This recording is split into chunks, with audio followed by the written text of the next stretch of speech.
Pessoal, boa noite a todos. Esse é o 23º encontro do Contos no Clube, o spin-off do Clube de Ficcionistas. E hoje é uma noite muito especial. A gente vai debater um conto da Adélia Prado, chamado Sem Enfeite Nenhum, que foi publicado em 1984, numa coletânea chamada Contos Mineiros, organizada pela editora Ática, e que é bastante importante para a gente, porque a organização foi do professor Assis Brasil, que é o professor que inspirou, professor de escrita criativa, que inspirou o nosso clube de ficcionistas, e por extensão também o clube de contos e os cenas e livros, e o clube de cartas ficcionistas, que chegou há bastante pouco tempo no grupo, mas que já se dispôs a apresentar. Seja muito bem-vinda, Renata, e a palavra é sua. Então vamos lá. Bom, então o conto é Sem Enfeite Nenhum, ele foi publicado em 84, né, há 40 anos, no livro Contos Mineiros, pela editora Ática. E aí que a gente vai trabalhar aqui. Eu trouxe uma breve, né, uma breve experiência de vida dela, só para a gente entrar um pouquinho na autora, mas sem se demorar muito, né, na vida dela. Então, ela nasce em Divinópolis, em Minas Gerais, né, no verão de 1935, e ela reside lá até hoje, estuda filosofia, na Faculdade de Filosofia também, em Divinópolis. E o seu primeiro livro foi lançado quando ela já tinha 40 anos e 5 filhos. E 4 anos depois, o livro O Coração Disparado ele é publicado, um livro de poesia que leva o Prêmio Jabuti. Ela teve ali uma influência muito positiva do Carlos Drummond de Andrade, que ela diz, né, que chancelou ali a experiência dela como poeta, como escritora, né? Ela precisava desse incentivo, né, de que alguém colocasse essa palavra, né, para ela. E até hoje, né, a cena literária dela é fortemente marcada, né, no Brasil. E eu ouvi recentemente uma entrevista da filha dela, a Ana Prado, em que diz que esse ano ela vai lançar um livro. Então, tem novidade, né, vindo.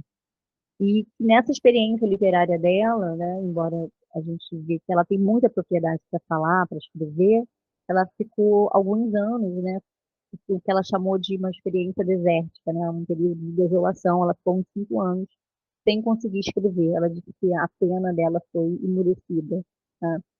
Então, acho que também traz, para mim, quando eu ouço ela dizendo isso, traz uma humanização, né? Uma coisa de ter que a escrita ela não é linear nesse processo criativo, né? Com entrega. Ela dizia que ela pegava a caneta e não vinha. Ela realmente teve esse deserto, né, que ela atravessou aí, porque muitas das falas dela também são atravessadas por essa experiência crística, né, por essa experiência religiosa. Então, muitas palavras ali que ela usa para si são palavras que a gente encontra na Bíblia, as pessoas que têm aí alguma fé, alguma relação religiosa. Então, a obra dela, em grande medida, retrata o cotidiano. Ela trabalha aí com as coisas do seu dia a dia, com a sua casa, com a sua cidade, né? É, e muito norteada aí pela fé cristã. E aqui alguns livros, eu acho que eu tentei pegar todos, mas infelizmente posso ter deixado. Alguns livros de poesia que ela publicou ao longo desses anos. Aqui hum, alguns livros de prosa. E as antologias, que é onde está esse livro Contos Mineiros, aqui em 84. E vamos aqui, eu pensei assim, que para explorar aqui o trabalho dela, nesse fazer literário, eu trouxe alguns posicionamentos que ela trouxe em entrevistas. Eu acho que isso pode nortear aqui a conversa, assim, para a gente entender como é que acontece nesse programa dela. Os slides estão funcionando aí, gente? Está correndo? Porque eu não vejo mais vocês. O som tá um pouquinho abafado, Renata. Assim, não sei se você fica longe do microfone, tem hora que É, ele tá bom, tem hora que tá ruim. aham, eu estou segurando bem pertinho. Tá melhor agora? Tá ótimo. Tá, então vou ficar segurando aqui, eu acho que é isso. É, ela tem essa fala aqui, eu acho que selecionei tudo aqui porque eu escrevi. Então, o primeiro ponto que eu queria trazer é que ela diz que a poesia é uma epifania do real, né? Então, ela fala numa entrevista, Ela diz assim: para mim só tem uma resposta. Poesia é a revelação do real. Experimentar a poesia é experimentar o real, que de fato é. Ela é desveladora da realidade, ela permite a você a desmistificação da vida. O poeta é como o filósofo, é aquele que está centrado no real. Por isso, ele é tão importante no processo de humanização das pessoas. O discurso poético é uma epifania, revelação constante, revelação dirigida à sensibilidade que não conta com a inteligência, que envolve. E aqui, quando ela diz isso, me chama a atenção, né, que ela faz essa aproximação do poeta e do filósofo, e ela é uma filósofa, né, ela estudou filosofia, né, para além da sua, da sua, da sua riqueza literária, né, e essa questão do real e do ser, né, conduz a um centro, né, essa é uma questão central, né, dessa investigação ontológica, né, ela envolve os aspectos da teologia, porque para ela tudo se fundamenta em Deus, né, e essas epifanias são para ela a manifestação do sagrado. Mas eu acho que eu sinto também que é importante que a gente tenha em mente que a Adélia, ela não quer dizer com isso que ela esteja em permanente estado de percepção epifânica, né? Até porque tem um momento numa poesia dela que eu acho que está no Coração Disparado, em que ela fala assim: às vezes Deus me retira a poesia, eu olho pedra e vejo pedra mesmo. E ela também escreve com isso, né? Embora ela acredite nessa epifania, nessa força, ela também não se limita a isso, né, num estado de contemplativo, né, não é isso. E aí, no segundo ponto, né, quando ela fala a poesia nasce da inspiração, eu acho que isso pode ser um pouco polêmico, né, porque o que é a inspiração, né? E hoje, na modernidade, né, o que a gente chama de modernidade, depende muito a técnica, né? A obra como resultado de um trabalho consciente, de um trabalho organizado, né, intencional, né? Então, assim, quando ela diz que ela nasce da inspiração, ela trabalha com a técnica, né? Provavelmente, né? Ela não se retira desse lugar de trabalho, né? Mas ela insiste em dizer que essa matéria-prima dela é o ordinário, né? É aquilo que a atravessa, que a provoca, né? Que a sequestra, né? Por alguns segundos da realidade e investe nela esse desejo, investe ela, né? Desse desejo de se expressar, de expressar aquilo através das palavras. Então, quando ela fala da inspiração, eu acredito que não esteja desassociada da técnica. E aí depois eu gostaria de ouvi-los, assim, como é que isso chega para vocês, assim, sobre isso. E no nesse terceiro ponto, né, ela fala o caráter religioso da experiência poética. E, eu vou ler aqui. Acabou que eu não li a frase anterior, né, desculpa. Quando ela fala assim nessa da poesia nasce da inspiração, né? Se eu já acredito em inspiração como Drummond, só posso escrever um poema se eu já estive com a poesia, porque eu não escrevo a partir do nada, eu não sou toda poderosa, é a partir do experimento dela que sinto a compulsão de expressá-la. Então é muito isso, assim, a matéria-prima é o cotidiano, é o ordinário, ela não consegue escrever senão com isso. Eu acho que a técnica dela vem disso, vem do ordinário, né? Aí também tá a beleza da coisa, né?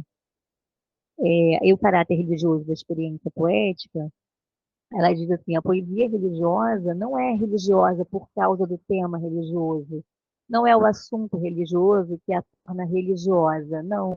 Eu disse que a experiência poética é de natureza religiosa, a experiência como tal. E aí você pode falar de mar, de sol, de terra, que você está falando de religião. Então, para ela, a religião, ela não se confunde, por exemplo, com o catolicismo, ou com o espiritismo, ou com qualquer instituição religiosa, mas ela consiste numa experiência muito anterior, muito universal, né? Eu acho que ela tem a ver um pouco com uma totalidade das dimensões do humano, né? Ela era uma estudiosa de psicologia, né? De Jung, então eu acho que tem muita força isso.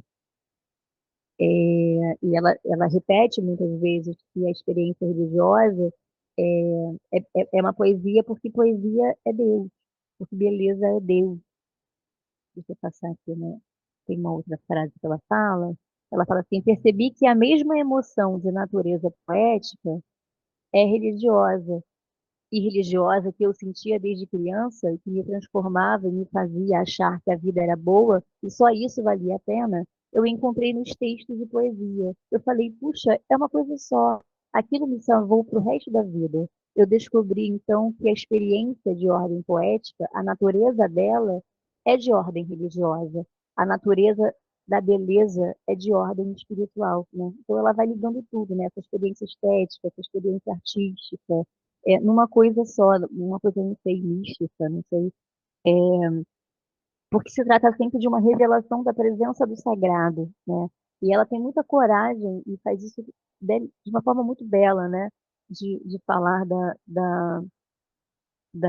sagrado, do cotidiano, do sexo, né? Como aquela frase anterior, ela diz, eu acho isso maravilhoso, né? Ela fala, eu penso diariamente em sexo, morte, Deus e poesia, todo santo dia. Isso é muito maravilhoso. E a questão da técnica e da escrita, ela diz assim: foi por volta de 72, 73 que despertou em mim a consciência de escrever bem. Constatei eu mesma que aquilo que eu estava produzindo não era desabafo psicológico, não era dor de cotovelo, era poesia, era literatura. É, o trabalho dela tem uma construção autobiográfica, né, a gente pode chamar assim, né, tem as palavras-chave, né, são sexo, morte, Deus e poesia, são elementos que estão muito frequentes no texto dela. E, e não sei se vocês tiveram a oportunidade de ler um livro chamado Cacos para um Vitral. Eu tenho a sensação de que toda a obra dela é isso, é uma construção em vitral, né? Ela tem um caráter narrativo que ela envolve vários temas, né? As coisas se moldam, né? Se encaixam, né? Assim, ela coloca vários elementos, vários temas num texto só, como esse que a gente vai ler hoje, sem perder a coerência, sem perder o fio, né? Ela se move com tanta naturalidade e a gente consegue acompanhar todas as ambiências, né? Pelo menos eu tenho essa sensação. E a literatura dela, né, enquanto técnica, enquanto esse fazer, ela é permeada por pelo menos três vieses, né, que é esse cotidiano, a religiosidade e o erotismo.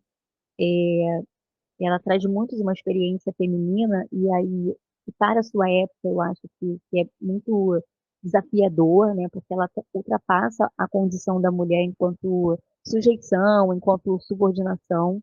Ela não levanta nenhuma bandeira do feminismo, né? Ela até tem dúvidas sobre o feminismo. Eu ouvi algumas entrevistas em que ela fala sobre isso, sobre o feminicídio. É, mas ela lança, né, com o seu trabalho, ela favorece uma construção de novos olhares para o feminino, para a condição da mulher e até mesmo a mulher católica, a mulher religiosa em relação ao sexo, sem ser necessariamente oprimida, mas também sem ser politicamente engajada aí nas questões do feminino, né? Mas eu acho que por si só a literatura dela já é muito engajada. Então, assim, ela apresenta uma mescla de procedimentos narrativos, né, ela tem a narração sempre no eu, muito no eu, né, não sempre, mas muito no eu, em primeira pessoa, sempre descritivo, sempre dialogal, em que aí eu acho que mesmo na prosa tem muita poesia, né, a gente percebe uma coisa um pouco híbrida, né, nesse estilo dela de compor, as coisas não se separam, né. Ela tem também uma coisa de um registro da oralidade, né? Ela se aproxima do leitor, eu acho que através disso, de um tom até um pouco confessional, utiliza da própria vida privada para escrever, então a casa, o bairro, a igreja, né? Essa psicosfera que ela vive, ela consegue refletir no texto. E aí, dentro desses quatro pontos que eu trouxe, eu encontrei que eu trouxe esse trechinho, essa poesia, eu acho que fala de uma autonomia, assim, né? Porque por mais que ela tenha essa relação com o sagrado, que ela entenda que seja uma inspiração e que tenha a presença de Deus, né, de algo maior no que ela faz, ela diz assim: sei que Deus mora em mim, como sua melhor casa. Sou sua paisagem, sua retorta alquímica, e para sua alegria, seus dois olhos. Mas esta letra é minha. Eu acho isso grandioso, assim, porque fala também de um poder feminino muito grande. E dela, né? Assim, eu tenho uma autonomia, sou eu quem estou escrevendo aqui. E aqui a gente passa para o conto. Eu não sei se a gente abre agora para conversar. Eu trouxe o conto aqui para aparecer aqui e no final a poesia que conversa com o conto, que foi uma contribuição da Adelaide, e que eu fiz aqui a fotinho, um poema que está no Prosa Reunida, publicado a primeira edição em 99, Ensinamento. Minha mãe achava estudo a coisa mais fina do mundo. Não é. A coisa mais fina do mundo é o sentimento. Aquele dia de noite, o pai fazendo serão, ela falou comigo: "Coitado, até essa hora no serviço pesado." Arrumou pão e café, deixou o tacho no fogo com água quente. Não me falou em amor, essa palavra de luz. Oi, gente, boa noite. Eu reli o conto hoje, eu já tinha lido, e eu fiquei com algumas coisas na cabeça, assim, eu quero saber a impressão de vocês. Primeiro, assim, eu fiquei um pouco decepcionada, porque não me pegou esse conto. Eu não me apaixonei por ele, eu não senti nada, assim, porque eu não consegui sentir nada pela personagem, por essa mulher, sabe? Eu acho que quando fala, eu acho que a apresentação da Renata ficou muito claro isso, desse peso da religiosidade na obra dela. Quando fala em Deus, me perde, já me perdeu o texto, assim, porque eu não sei o que quer dizer isso. Eu sou uma pessoa completamente eu não consigo enxergar. Então, assim, não me pegou essa personagem e, apesar disso, eu gostei de perceber, e aí eu quero ouvir vocês assim também, de uma certa. Porque a gente é. Ninguém é só uma coisa, né? Então, ao mesmo tempo que essa mulher tem essa fé, essa crença, essa superstição, essas coisas esquisitas, essa preocupação com a vizinha que pecou, que, sabe? Ela se preocupa muito com a educação da filha. Então, será que eu fiquei me perguntando assim, então a gente tem que correr atrás também, não é só Deus ou o que quer que seja que vá conceder uma vida plena à pessoa, né? É, e essa é uma coisa assim que eu acho que não sei, eu vi essa personagem um pouco chata, sabe? Ela não gostou do sapato, ela não gostou do terço que o marido comprou lá em Congonhas do Campo. Ela é chata. Essa mulher é chata e eu não consegui me aproximar dela, sabe? E aí eu achei interessante uma coisa que a Renata falou sobre inspiração e técnica, né? Que eu acho assim, quanto mais você escreve, quanto mais a gente escreve, mais a gente fica atento às coisas. Então, por exemplo, eu estou tentando escrever, eu estou escrevendo um conto por semana, que é uma coisa assim, super difícil. Primeiro vem a ideia na minha cabeça, fica uns dias, depois eu escrevo. E aí, numa volta no quarteirão, eu consegui umas duas ideias. Assim, eu olhei duas cenas que eu falei, gente, isso dá uma história. Então, eu acho que a técnica, ela puxa a inspiração, sabe? Essa coisa de sempre estar escrevendo, de sempre estar observando, eu acho que facilita, e não só sentar e esperar alguma ideia acontecer. Perfeito, Patrícia. Obrigado. Agora é a Adelaide. Eu vou entrar aqui em defesa da narradora, da história aqui. Assim, eu acho que a gente não pode fazer anacronismo, né? Então, assim, quando eu li esse conto, eu confesso que eu também fiquei, nossa, que estranha essa mulher. Mas, ao mesmo tempo, essa mulher me lembrou a minha mãe, assim. É uma filha falando dessa mãe. É uma filha que já é uma filha madura falando dessa mãe de uma outra época, né? Então, a geração da minha mãe é muito parecida com essa mãe dessa personagem. E eu penso que o título ele é perfeito, porque quando ele fala sem efeito nenhum, está falando dessa mulher muito simples, dessa mulher que vive uma vida espartana, que os recursos são bastante comedidos e que preza pela simplicidade, né? Preza pelo não enfeite, muito mais como uma forma é que a gente vive num momento de tanta ostentação, de tanta coisa supérflua, que é quase impossível imaginar alguém assim como essa personagem.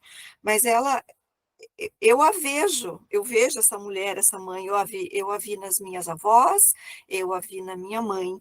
Então, dessa coisa austera, dessa vida espartana, né?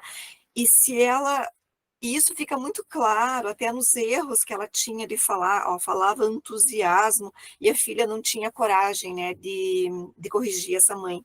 E realmente, essa preocupação que ela tinha, que a filha pudesse ter uma vida diferente da dela, indo para a escola, coisa que provavelmente ela não foi. E o que ela fazia era ler esses livros religiosos, porque era o que se fazia nessa geração. É, tirando exceções, naturalmente, mas se estamos falando de provavelmente uma pessoa que vivia no interior de uma Minas, veja, Minas é um estado extremamente repleto de referências religiosas da Igreja Católica, especialmente, né? Então, eu vi isso, assim, até quando ela fala na segunda página, quando ela fala desse livro, né, do Magna Precat.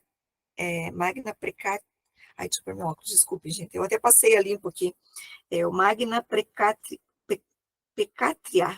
que ela, que ela escreve, inclusive, com a ortografia não em latim, né? Ela portuguesa, a ortografia do tal do livro, que era o que ela lia, que era o que tinha nessa biblioteca para ela ler.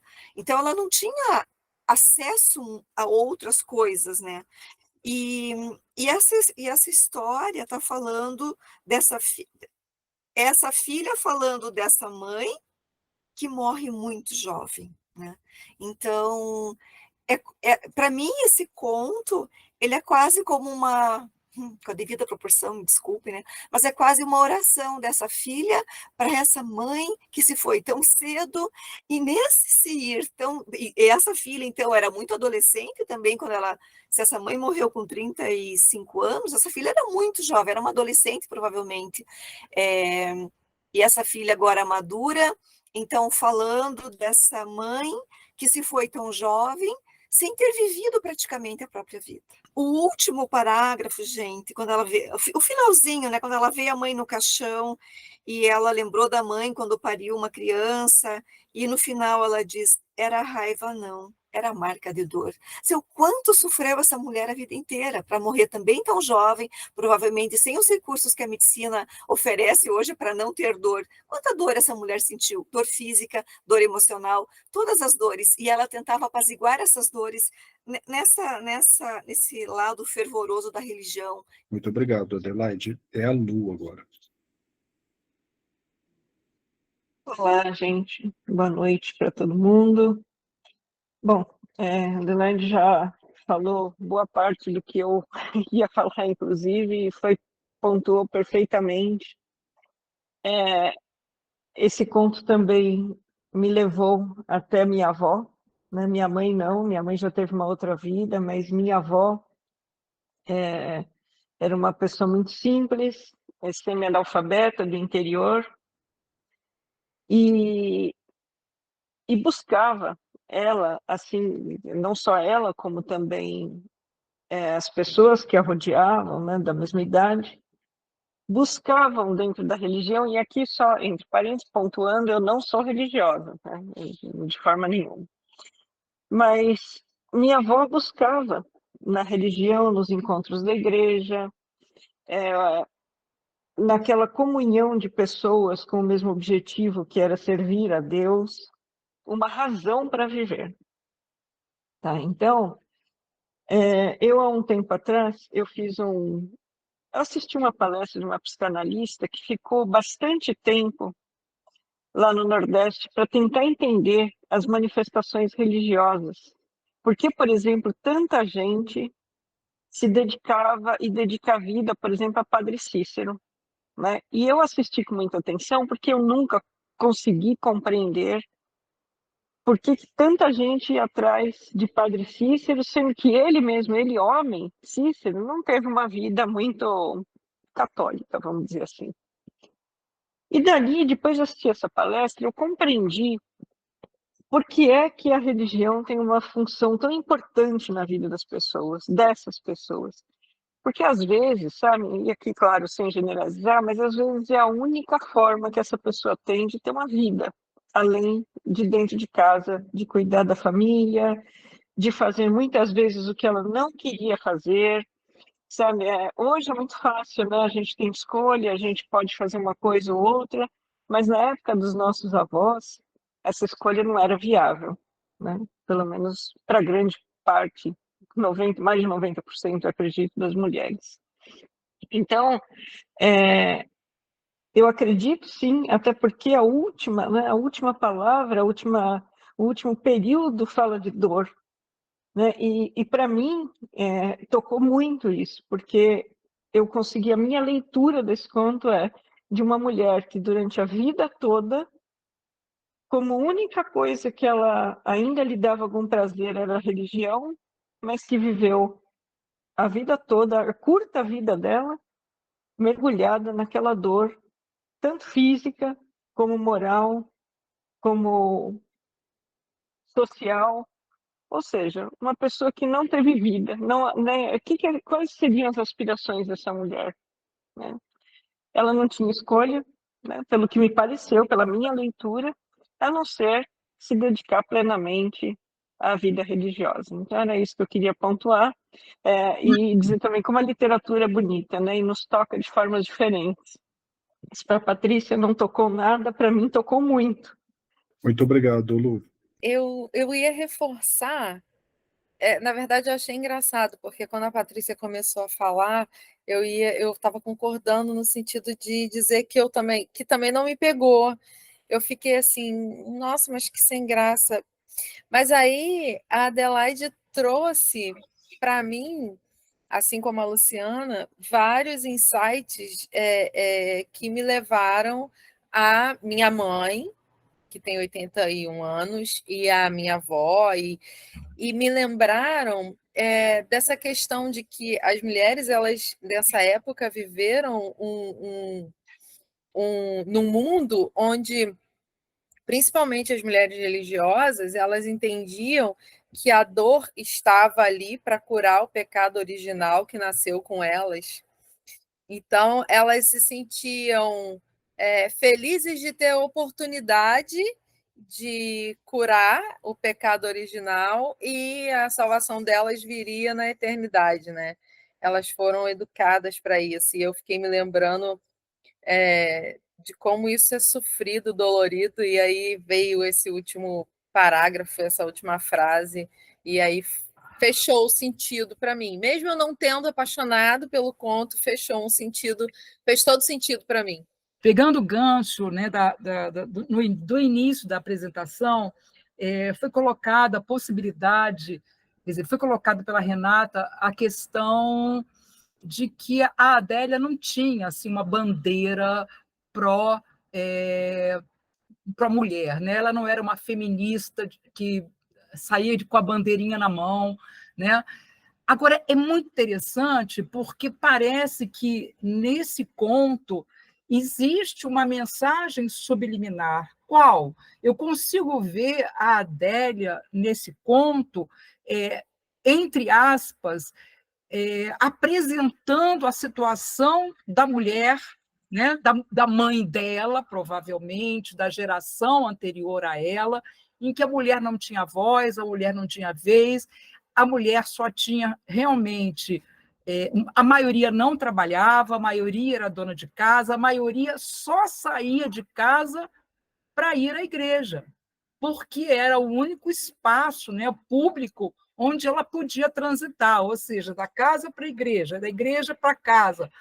Essas mulheres raramente faziam compras, pelo menos a gente está falando assim, dessa vida mais simples e mais reservada ou mais interiorana. Então, eu acredito que, de uma maneira assim, muito subliminar, a Adélia está dizendo, olha, era assim, olha como era a vida das mulheres, olha, eu não concordo com isso. Por quê, gente? Porque eu estava lendo o conto e, de repente, na pesquisa que eu estava fazendo, me veio a paródia da Adélia ao Drummond, que eu acho assim fantástico, porque ali ela está levantando bandeira mesmo, ali ela está discordando e está mostrando que a mulher tem um outro papel na sociedade, que é o com licença poética. Com licença poética. Quando nasci, um anjo esbelto, desses que tocam trombeta, anunciou: vai carregar bandeira. Cargo muito pesado para a mulher, esta espécie ainda envergonhada. Aceito subterfúgios que me cabem, sem precisar mentir. Não sou tão feia que não possa casar. Acho o Rio de Janeiro uma beleza, e ora sim, ora não, creio em parto sem dor. Mas o que sinto, escrevo, cumpro a sina. Inauguro linhagens, fundo reinos, dor não é amargura. Minha tristeza não tem pedigree. Já a minha vontade de alegria, sua raiz vai ao meu avô. Vai ser coxo na vida é maldição para homem. Mulher é desdobrável. Eu sou. Acho fantástico esse conto, porque mostra uma Adélia que está negando, né, a posição submissa e de subterfúgio das mulheres, né? Então, eu acho que realmente, a Adélia tem essa coisa de disfarçadamente, né, levantar a bandeira do feminismo. Essa poesia, com licença poética, está no livro Bagagem, que foi um dos livros assim, de poesia da Adélia que mais fez sucesso, e que o Drummond incentivou a publicação. Né? Um apontamento aqui sobre a religiosidade, que eu acho que ela faz parte da construção dessa personagem, né? E eu acho que ela é tão bem construída que o leitor pode achá-la chata, né? Mas, ao mesmo tempo, se identificar com ela, né? Com alguma pessoa da sua vida. Mas eu acho que ela tem uma construção, ela é muito bem construída e tem um momento, essa coisa do máquina pecado, esse pecado, ela ronda essa personagem, né? Não é só a questão da religião. Nesse momento que ela se apieda da mulher, né? Não porque ela morre, né? Mas porque ela é uma pecadora, né? E sem morrer antes de ter os seus pecados, aquela que pensava só em cueca, né? Então acho que é uma personagem muito, essa religiosidade, ela faz parte dessa construção dessa personagem. Então, e eu acho também que a narradora tem, não só na religiosidade, mas em outros aspectos, ela não segue a mãe, ela observa isso, né? Então, era só isso. E ela é muito bem construída, no sentido que a gente se toca com ela, né? Ou a abomina, ou acha chato. Renata, pode retomar a apresentação. Gente, é muito interessante, né, ouvir os posicionamentos de cada um, né, essas construções. Acho isso belíssimo, a gente vive questão. Quando a Paula traz esse poema do Drummond, eu até pensei também em cruzar, eu até busquei aqui, por isso que saiu da apresentação, porque a Adélia fez esse poema inspirada num poema do Drummond anteriormente, que ele fala que, quando ele nasceu, um anjo torto. E ela fala assim, eu não tenho um anjo torto, eu tenho um anjo esbelto. Isso é muito legal, assim. E, de fato, a minha sensação sempre é essa, que embora ela não se posicione como uma mulher feminista, declaradamente ela diz isso, né, em uma entrevista, fiquei bem chocada, inclusive. Eu falei, como não? Se tudo que ela faz revela aqui uma força muito do diferente mesmo, ela diz basicamente com a própria vida, né? Ela diz isso, a bandeira dela, eu sinto que ela vai se submeter, que ela vai dizer, só a própria declaração de que ela pensa em Deus, sexo e morte todos os dias, para uma mulher que tem 88 anos que tem uma vida cristã tão ativa, eu acho que isso já é grandioso, né?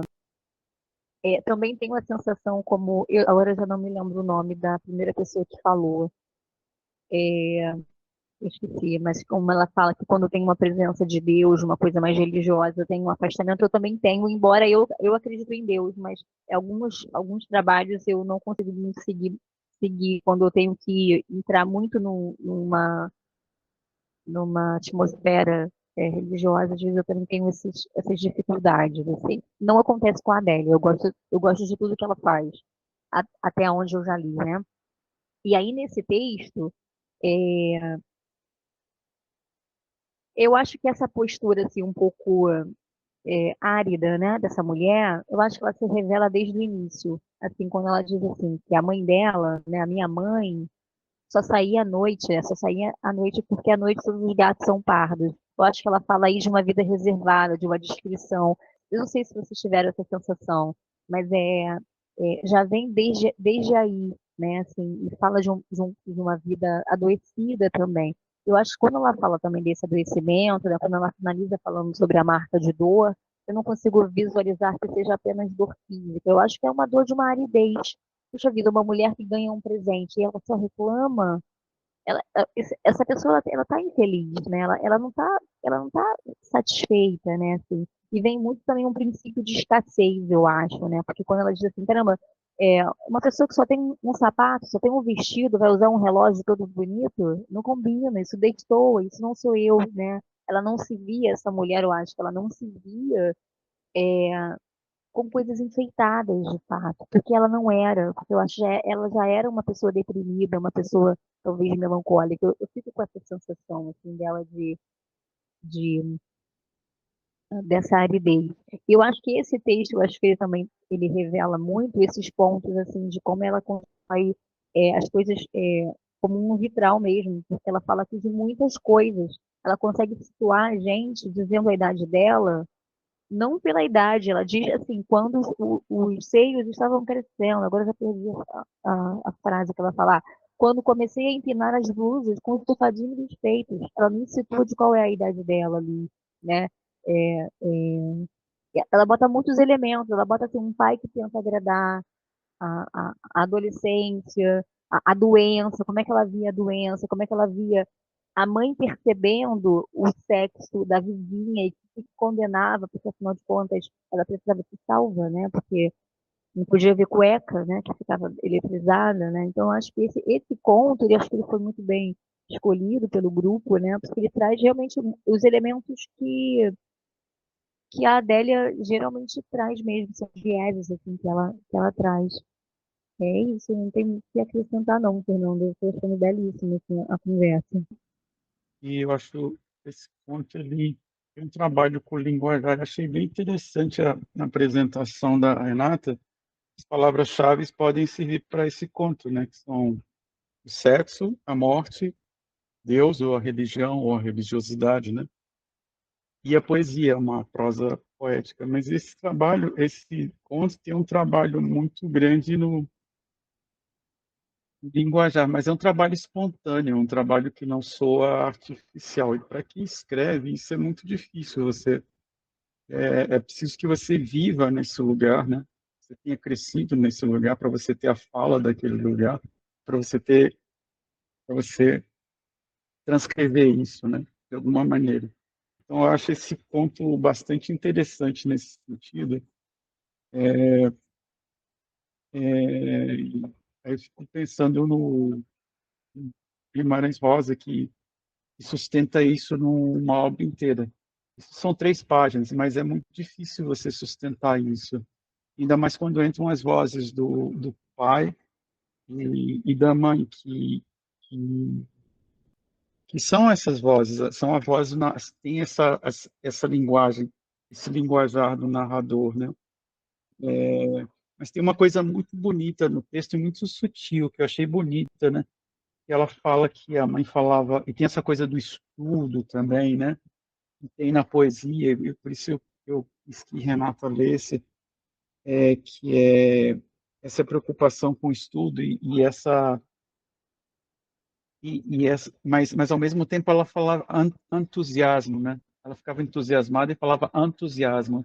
E era bonito porque ela não queria corrigir aquilo, porque era no momento que ela estava muito feliz, a mãe. Então ela falava entusiasmo, ela corrigia aquilo, era como corrigir a alegria, né? Essa alegria que era, não é um entusiasmo, é entusiasmo, senão não seria alegria, né? Entusiasmo não seria alegria, né? Seria, mas no final ela usa essa palavra entusiasmo, né? Ela não usa entusiasmo, né? No final ela usa até até como ficou, quase entusiasmado, né? É, e ela não usa o entusiasmo, e sim o entusiasmo. Então, achei bonito isso no ponto, né? Essa, essa linguagem, esse linguajar que é sustentado o tempo todo, e que é muito difícil para quem escreve, é muito difícil para quem não vive. Então, um pouquinho de aula de mineirês, assim.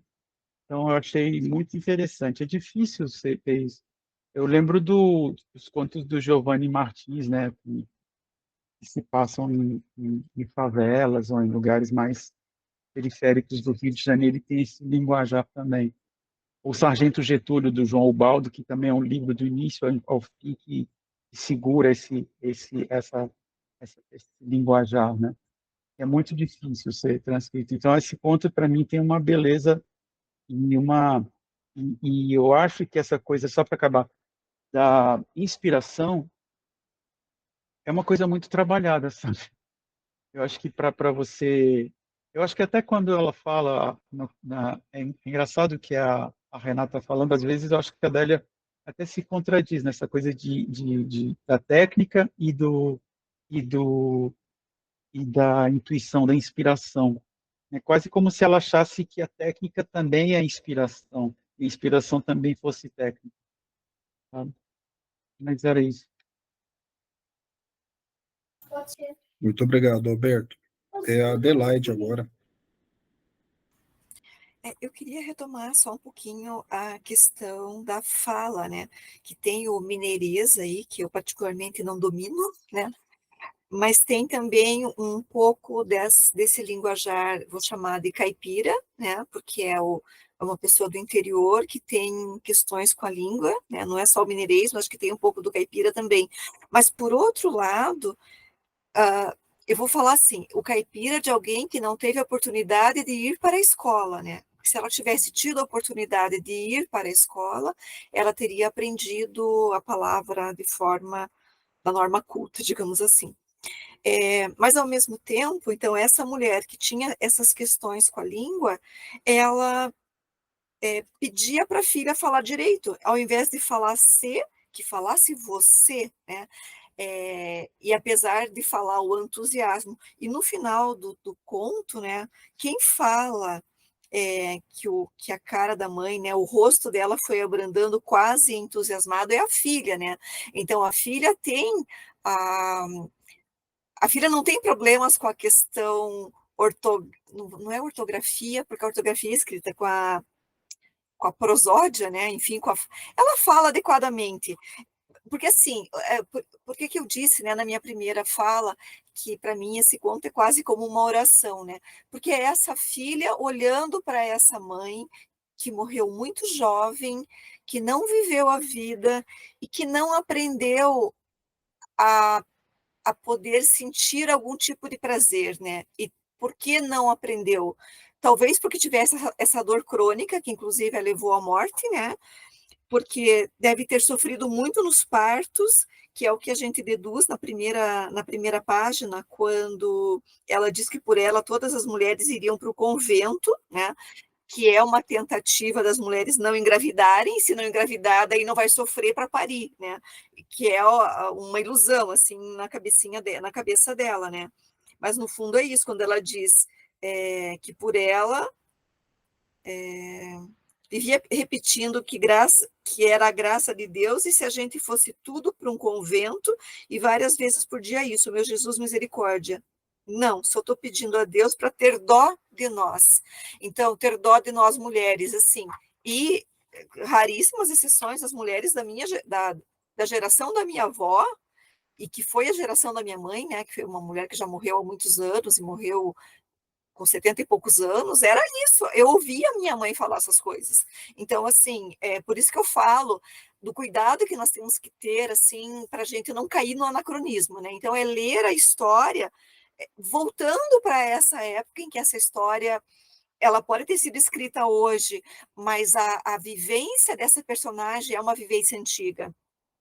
E por ela ser tão calcada nesse viés religioso, ela não pode se dar ao luxo de ter pequenos prazeres, como um crucifixo todo frufru. Não, tem que ser aquele mais simples, porque é quase uma afronta a Deus ter adornos, né? Adornos luxuosos. Ela pode ter aquilo que é o do mais simples. E, de fato, gente, se a mulher tem um par de sapato, que sentido tem em ter um relógio? Sei lá.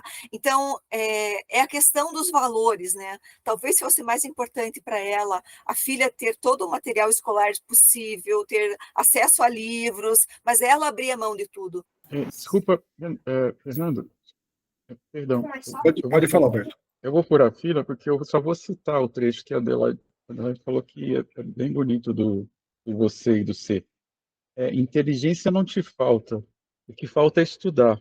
Por exemplo, falar você em vez de ser é tão mais bonito, é só acostumar. Quando o coração da gente dispara e a gente fala cortado, era desse jeito que estava a voz da mãe. Só para... Muito bonito isso. Obrigado, Alberto. É Bernadette agora. Então, eu quero falar do ponto de vista dessa filha, né? Como que ela olha para essa mãe, no sentido de que, inicialmente, ela olha para essa mãe meio que desconfortável com a forma como essa mãe atua, né? Uma forma de crítica. E eu acho que, ao morrer, no final do texto, eu acho que ela olha com um olhar mais complacente, entendendo que essa mãe, na realidade, era uma pessoa angustiada, era uma pessoa realmente... tudo isso que ela fazia era uma falta que ela não conseguia suprir com nada.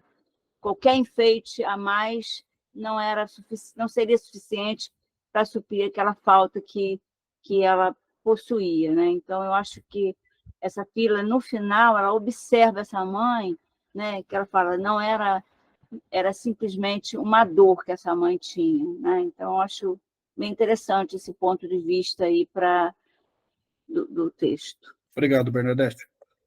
Gislaine. Oi, gente. É uma observação bem rápida, que foi uma coisa que me chamou a atenção no conto, que não tem nada a ver com o enredo, com as personagens, a filha, a mãe, o que já falaram super bem aí. É um conto super curto, né? Que a gente olha, assim, a primeira vez quando eu peguei o conto, eu fui olhar e falei, nossa, que conto curto. Aí fui ler ali e tal, aí depois voltei para ler. Aí o que me chamou a atenção foi como a Adélia...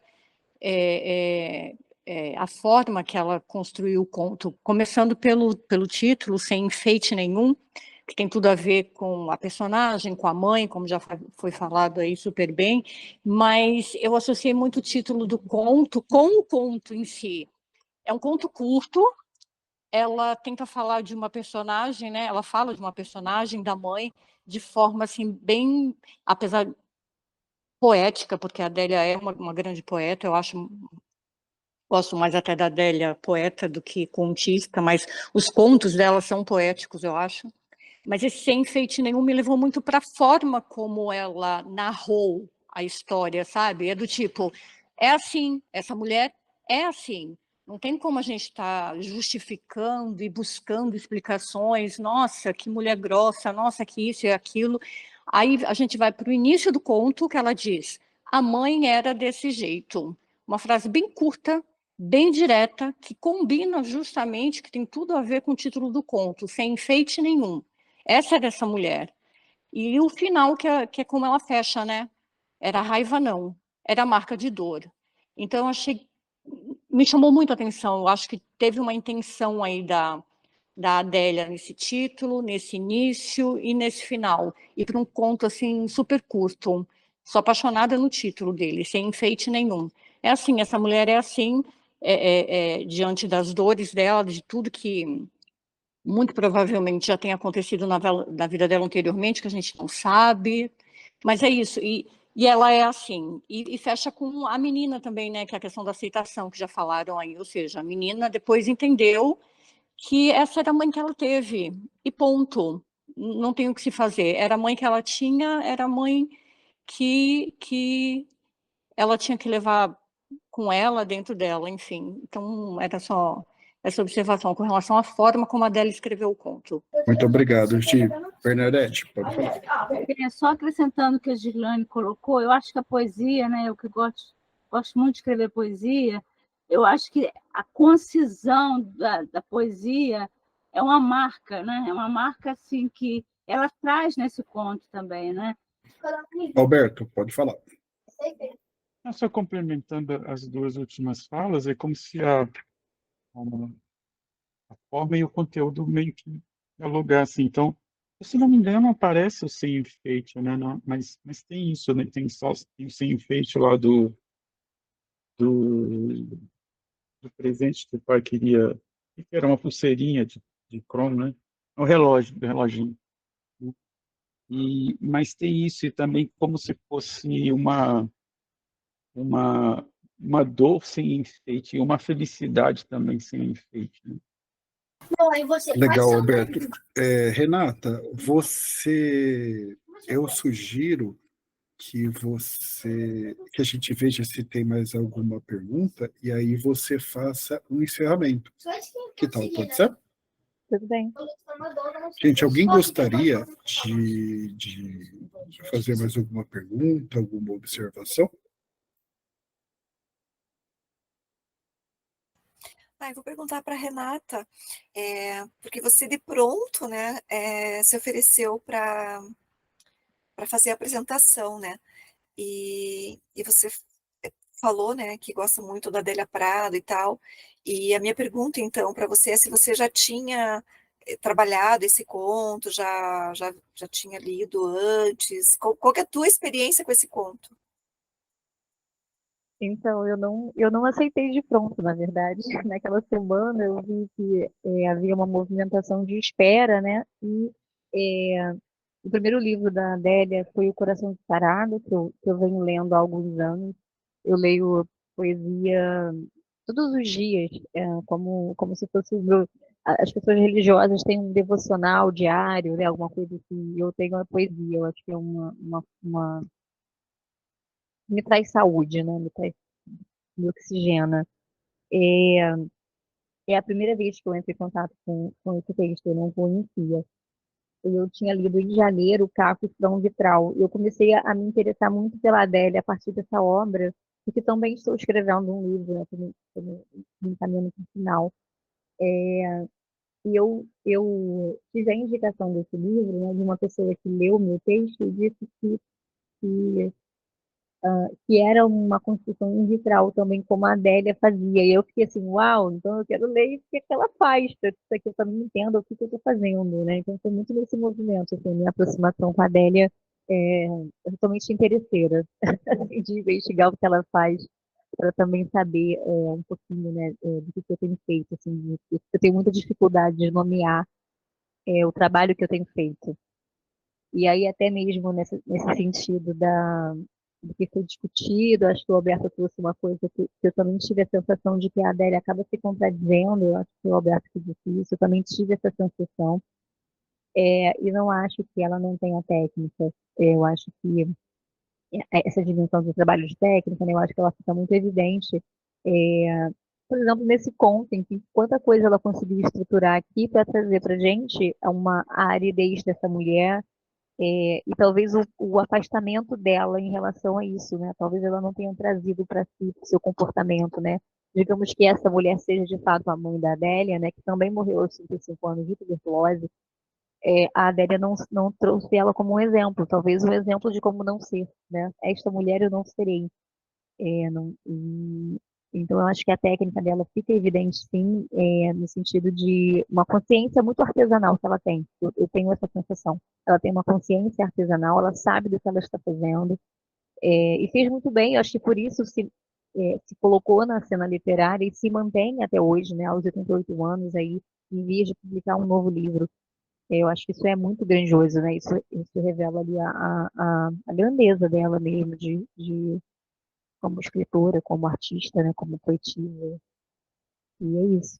E eu agradeço muitíssimo, então, a oportunidade, primeiro, de estar participando do grupo nesses 3 meses, e a possibilidade de participar da conversa, assim, ativamente. Obrigada a todos. Renata, muito obrigado pela sua participação, pela sua apresentação.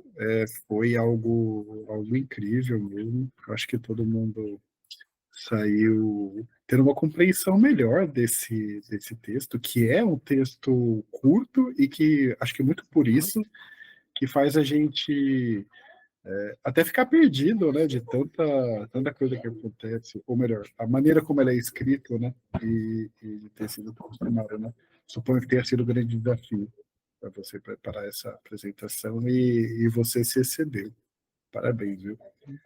Alberto, você gostaria de fazer o encerramento também? Então, eu queria que mais pessoas fossem interesseiras, como a Renata, no bom sentido, e se oferecessem para as próximas apresentações. Foi lindo o que você falou, Renata. Quero agradecer bastante a todo mundo, viu? Então é isso, pessoal. Boa semana para vocês. Obrigado. Muita leitura e muito tempo livre para leitura também. Aproveitem, viu? Tchau, gente. Até a próxima. Tchau, gente. Boa noite. Boa Tchau, semana. Boa noite. Boa noite. Boa noite. Tchau.